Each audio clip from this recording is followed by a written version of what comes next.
तो बिहार में इस समय चुनावी माहौल है और लगातार प्रचार प्रसार किया जा रहा है। खुद मध्य प्रदेश के मुख्यमंत्री डॉक्टर मोहन यादव पहुंचे हुए हैं बिहार के सहरसा से। तस्वीरें आपको दिखा रहे हैं, संबोधित इस समय कर रहे हैं। हमारा प्रत्याशी कहां, हमारे अपने लंबे समय से अपने बीच काम करने वाला प्रत्याशी।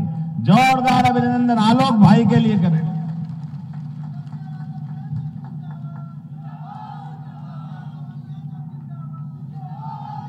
आज के इस चुनाव के दौर में आपको निर्णय करना है। हमारे घर का जांचा परखा देखा भाला सब तरह से कई बार अपने बीच जनता की लड़ाई लड़ने वाला ऐसा प्रत्याशी चाहिए कि फालतू का प्रत्याशी चाहिए। यह फैसला हमको करना है, जिसकी भाषा का सवाल नहीं। बड़ा दुर्भाग्य के साथ कहना पड़ेगा, सहरसा से जो प्रत्याशी सामूहिक रूप से महागठबंधन ने, अब गठबंधन बोलो या ठगबंधन जो मर्जी आए बोलो, जिनने क्या भाषा बोली, लोकतंत्र को अपमानित करने वाली भाषा, कैसी भाषा बोलोगे? आदमी कैसे वोट मांगने आएगा? बड़ा दुर्भाग्य के साथ कहना पड़ेगा। अरे अपनी पार्टी की अच्छी बातें बताओ, अच्छे काम बताओ, गरीब आदमी की सेवा की कोई बात करो, सबको लेके कैसे चलेंगे उसकी बात करो।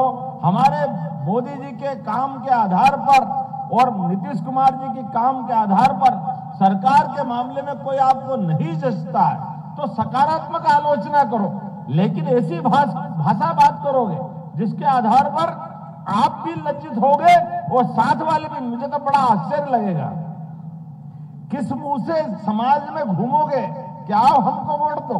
ये बात जो जिस ढंग से मैंने वीडियो सुना, सच में मुझे भरोसा नहीं हुआ ये हमारे यहाँ का प्रत्याशी के पाकिस्तान का फर्क ही नहीं पड़ रहा है। ऐसी भाषा बोली जाती है। ये भाषा तो आपने यहाँ कभी भारत में नहीं बोलते। ये पूरे बिहार का अपमान कर रहे हैं। बिहार की धरती जयप्रकाश नारायण के समय से महात्मा गांधी ने सत्याग्रह किया, सम्राट अशोक का अशोक काल याद करो, महात्मा गौतम बुद्ध को याद करें, महावीर स्वामी को याद करें। ऐसे बड़े बड़े अलग प्रकार के महानुभव भगवान सब प्रकार के अलग अलग कारणों से बिहार का जो मान सम्मान था, भगवान कृष्ण के पुत्र ने सांब ने यहाँ सूर्य का मंदिर भी बनवाया। ऐसे कई कारण से मां गंगा के आशीर्वाद से ये पवित्र धरती बिहार आज चुनाव के रण क्षेत्र में पहुंच रही है। तो एक बार फिर एक तरफ काम करने वाले लोग, सही बात को सही तरीके से रखने वाले लोग, लायक लोग, और दूसरी तरफ इस तरह के नालायक लोग, इसमें चुनाव करने की जरूरत है। यह फैसला आपको करने की जरूरत है। ये भाषा बोल करके कोई कैसे चुनाव लड़ता है? आज के इस दौर में हम सबको निर्णय करना पड़ेगा। आप कभी, मैं तो सोच के आप दंग रह जाता। यशस्वी प्रधानमंत्री जिन्होंने अपना पूरा जीवन बेदाग तरीके से प्रधानमंत्री के रूप में सरकार चलाते हुए दुनिया के सामने 11वें नंबर की अर्थव्यवस्था से 4थे नंबर से अब 3रे नंबर की अर्थव्यवस्था में ले जा रहे हैं। गरीब से गरीब आदमी के जीवन में जो जो चाहिए, कपड़ा, मकान, पढ़ाई लिखाई व्यवस्था और देश की सुरक्षा, सारे क्षेत्रों में काम कर रहे हैं। लेकिन ऐसे तपोनिष्ठ व्यक्ति के लिए भी उनकी माता जी के लिए गालियां निकलती। ये कौन सी भाषा वाले लोग? मित्रों, याद रखना इन सबको, जिस ढंग से ये भाषा बोलते हैं और कितना अपमान लगता है जब इनके साथ वाले ममता बनर्जी एक बेटी के साथ दुराचार होता है और वो वहां के उस घटना के अपराधी के बजाय पूरे बिहार को गाली देती। कितने दुर्भाग्य के साथ बोलना पड़ेगा। इनको माफ कर सकते हैं हम कभी? क्या जो बिहार को गाली दे कभी माफ नहीं कर सकते इसे। ये कौन सी बात हो? कोई कांग्रेस का राष्ट्रीय अध्यक्ष इस बिहार जैसे क्षमतावान राज्य के लिए, छोटा मोटा राज्य बिहार, ये बिहार छोटा मोटा राज्य। मित्रों, याद रखना, एक एक बात का हिसाब इस चुनाव में होगा। जैसे ही 14 तारीख को होगा, इनकी औकात ठिकाने लगाने का काम आपके माध्यम से किया जाएगा। ये बिहार के लोग अपनी मेहनत के लिए, अपनी बौद्धिक क्षमता के लिए, अपनी प्रतिभा के बलबूते पर सारे कठिन से कठिन प्रश्नों के उत्तर निकालना जानते हैं। सारे टैलेंट अगर किसी राज्य में है, मुझे लगता है भगवान न करे आप पे कोई नजर किसी की लग जाए, आप में वो क्षमता है जो पूरे देश के बाकी राज्यों को भी प्रेरणा मिलती है। बिहार की धरती से सीमित संसाधन के बावजूद भी आजादी के पहले से और अभी तक भी सबसे ज्यादा आईएएस, आईपीएस, डॉक्टर, वकील, इंजीनियर जो जैसे जिस प्रकार का काम करता है, बिहार जो करता है सबसे अलग करता है, सबसे अच्छा करता है। आज जब मैं आपसे बात करने के लिए मध्य प्रदेश की धरती से आया हूं तो मुझे लगा कि आलोक रंजन जी के चुनाव में थोड़ी बात प्रत्याशी की करते हुए मैंने बात कही है। मेरा स्वभाव कम है ऐसी बात करने का, लेकिन दुर्भाग्य के साथ कोई कैसे उसको प्रत्याशी के रूप में पेश कर सकता है? ये वही कर सकते हैं जिनका मन छोटा है, जिनका मन इतना है कि क्या बताओ आपको। एक तरफ हमारे यशस्वी प्रधानमंत्री श्रीमान नरेंद्र मोदी जी, जिनके नेतृत्व में पूरा देश बदल रहा है।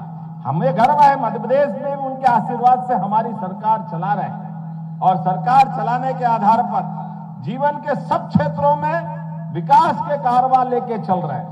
अपनी जन्माष्टमी भी धूमधाम से मना रहा है सरकारी स्तर पर, हमारे अपने गोपाल कृष्ण को लेकर के। इस देश के अंदर दो देवता, भगवान कृष्ण हो, भगवान राम हो, जिनके कारण से हर काल में, हर समय कठिन से कठिन परिस्थिति में भी व्यक्ति को साहस से कैसे मुकाबला करना चाहिए, ये उदाहरण उन्होंने पेश किए। और कंस कितना ही शक्तिशाली क्यों न हो, उसके घर में घुस के मारने का पराक्रम भी गोपाल कृष्ण ने करके बताया।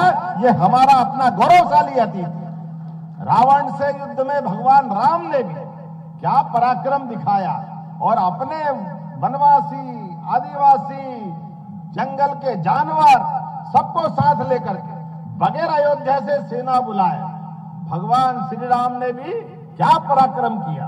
भगवान राम के आधार पर घर घर में लोग अपने कामना करते हैं कि काश राम राज्य और भगवान कृष्ण का काल और उनके नाम पे अपने बच्चों के नाम रखते हैं। लेकिन दुर्भाग्य के साथ कहना पड़ेगा, ऐसी हमारी देव संस्कृति पर भी आज उसके बलबूते पर तो हम दुनिया के सामने अपना गौरवशाली अतीत बताते हैं, दुनिया के सामने हमारी उस काल की अच्छाई लेके जाते हैं। वो दुनिया बड़े सम्मान के साथ देखती, कितना अच्छा लगता है।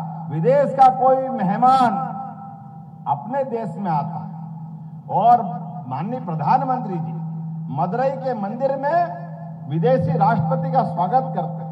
ये हमारा कल्चर है, और पवित्र गीता उनको भेंट करते हैं। जोरदार अभिनंदन करो, ये हमारा आज का कल्चर है।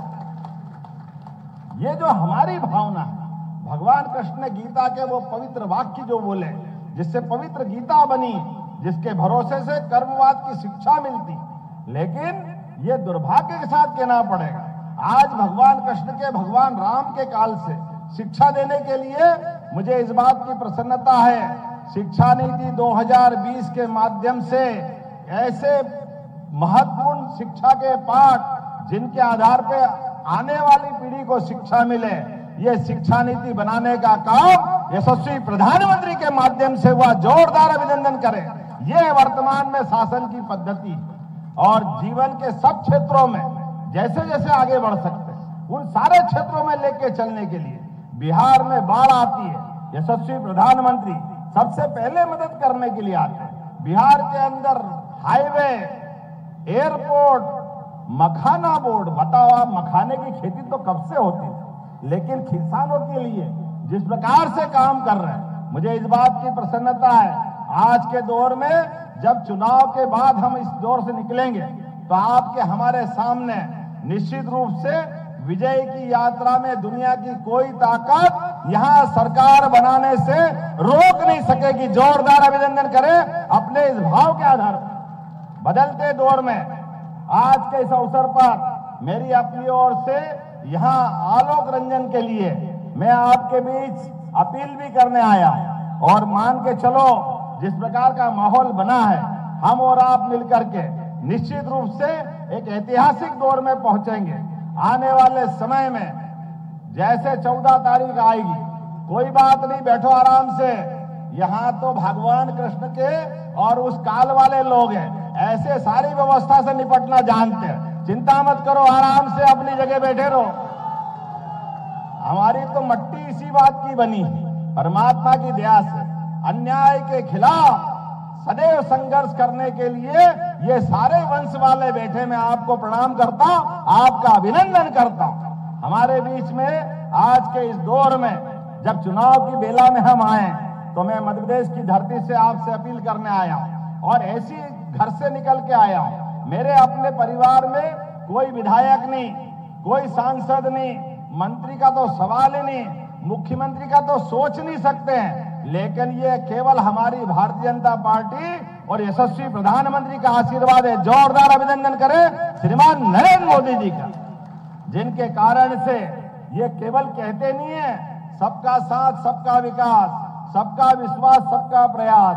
हर एक व्यक्ति के घर में से कोई भी आगे निकलकर कोई सांसद बने, मंत्री बने, विधायक बने, तब तो जनतंत्र गौरवान्वित होगा। इसी बात को लेकर के आज मैं आपके बीच में आया हूं।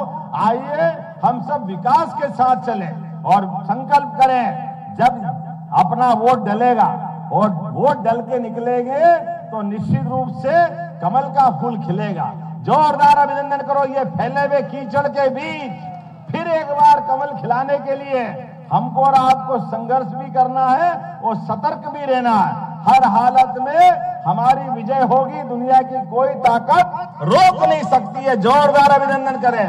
आलोक जी, मैं आपको अपनी तरफ से विजय की दुपट्टा पहना करके, आप सब तैयार हैं हमारे आलोक जी और भाजपा की विजय के लिए? अपने स्थान पे खड़े हो जाओ, दोनों हाथ की मुट्ठी बांधो और संकल्प करो, जब तक कि एक एक वोट भाजपा के पक्ष में, एनडीए के पक्ष में नहीं पड़ जाए, तब तक ना चिराग पासवान, ना जीतन राम मांझी, ना उपेंद्र कुशवाहा, ना नीतीश कुमार, ना हम सब कोई शांति से बैठेंगे, लगातार काम करते रहेंगे। बोलो सब तैयार है? इधर से बोलो तैयार है? तो बोलो भारत माता की, भारत माता की, भारत माता की। बहुत बहुत धन्यवाद। भारत माता की जय।